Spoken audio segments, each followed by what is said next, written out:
Don't know if you've heard, there's some strikes going on. It's made things kind of complicated for a lot of actors, writers, producers, directors. It's just a mess for everybody. No one's happy right now.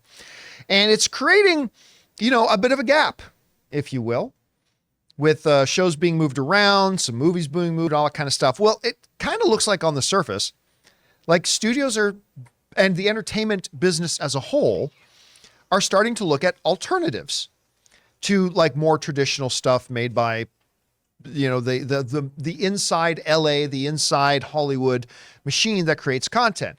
I mean, obviously we've got the Taylor Swift movie coming, which again, that's not a studio thing, but it's the entertainment business as a whole looking for some alternative ways. The exhibitors saying, what are some alternatives we have to making money here? And now we're looking at like even some of the major networks like CBS, it's like turning to some Australian product, as it has been announced that NCIS Sydney, which is a part of Paramount Plus Australia, CBS is just taking it and putting it on. I think it's going to be their Monday night lineup to come in there, which apparently I forget. I read the percentage of people who work on that are not WGA, nor are they SAG, because it's a completely different country. Although I did recognize a couple of American actors in there that would be a part of SAG as well, but separate thing altogether.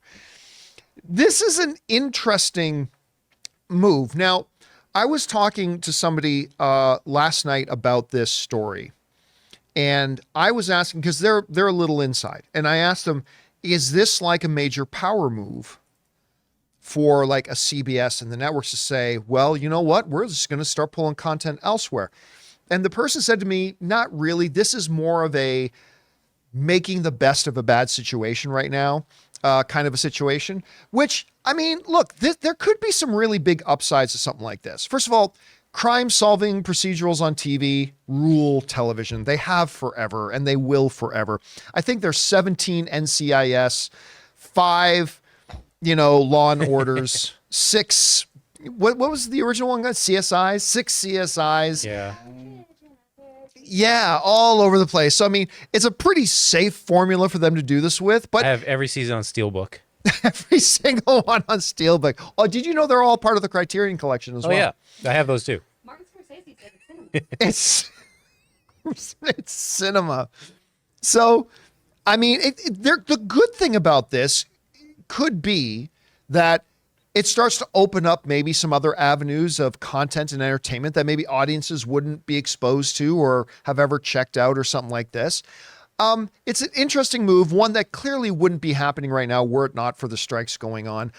I tend to agree that this is probably more of the networks just saying, hey, we're going to make the best of a bad situation rather than this is a major power move of any sorts.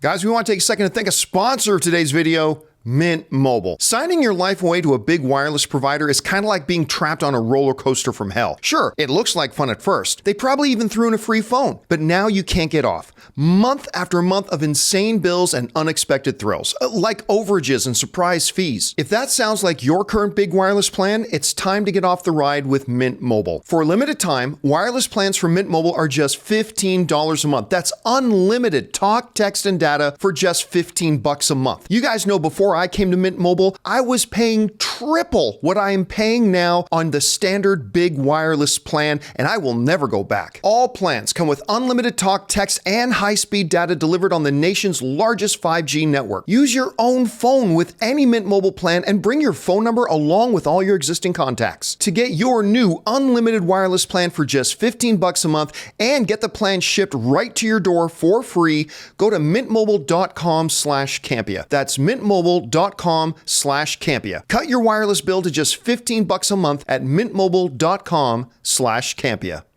But it's really interesting, Chris. Obviously, like, the Taylor Swift thing's a big story, whether there were strikes going on right now or not. But, I mean, given the context, it's movie theaters with people having to push movies out of the way and all that kind of stuff, the theater's like, hey, here's something.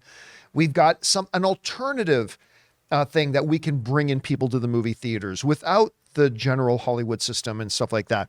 Now we're seeing, again, I think this is a little thing, but a little thing of some of the networks looking to other avenues, something that maybe makes them a little bit less reliant on the regular machine, if you will. I don't know. When you look at something like this paired with the Taylor Swift. Could this become a growing kind of thing with or without the strikes? Or do you think right now this is exactly just best of a bad situation while the situation's bad, but once we get back to normal, we'll see things get back to normal? How do you see this playing out? I do think it's more of the latter of trying to make the best of a bad situation, especially when you look at something like an NCIS where it's something familiar but different. Right. Because we had, the New Orleans, we had the Hawaii, we have the regular one, and now we've got the Sydney one. So it's your typical procedural with the And is same there an formula. LA one? Is there an NCIS LA? Is that the one that Is that just the reg? LL Odds are in Cool your J? favor if you just say yes. Sure. No, I think NCIS. I 'Cause I think think there's four total. NCIS and NCIS LA are two different shows. I haven't Maybe. watched any of them, so I don't know. I'm not sure. but I know LL Cool J's in one of them. He is in one with Robin. With Robin, Yeah. yeah. Well, it could be more natural. It's fantastic. They both have chest plates with nipples, which is very weird, but good for them. So I think it makes sense that they're doing this because it does feel familiar, but it's still you getting new content. There was an article in the Hollywood Reporter back in March, back when it seemed like the writer's strike was, something that probably could be handled pretty quickly, talking about how there was potential for foreign films, foreign markets and things to really capitalize on this and for global content creators to potentially make their mark just because we would need that content. This is also something, a little inside baseball moment, where a lot of actors were banking on that. Some of my contacts at dubbing houses were, hey, don't worry, you're going to be okay. I'm going to have a whole bunch of shows come in because of these strikes. So you'll be able to do those SAG jobs of just dubbing over some of these other shows that need English speaking. That has not super panned out. And a whole bunch of those dub houses have already laid off tons of people.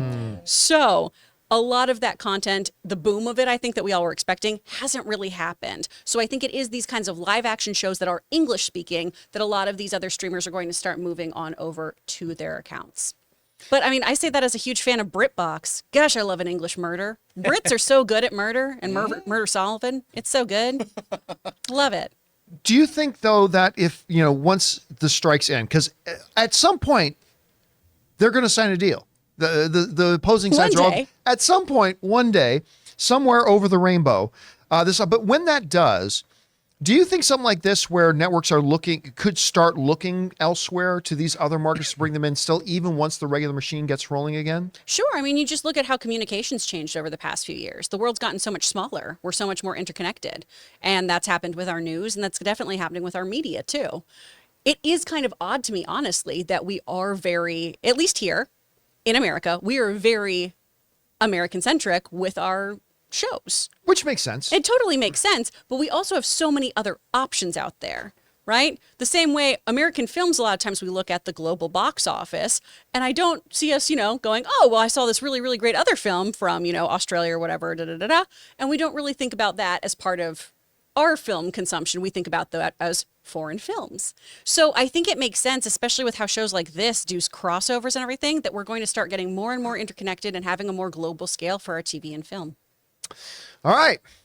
With that down, guys, let's move on to this. Hey guys, thanks so much for watching this video. Make sure you like the video, leave a comment, and subscribe to our channel. And don't forget, we have a daily podcast called the John Campea Show podcast, available on Apple Podcasts, Spotify, or your favorite podcasting app of choice. Go and subscribe to it today so it'll be there when you need it.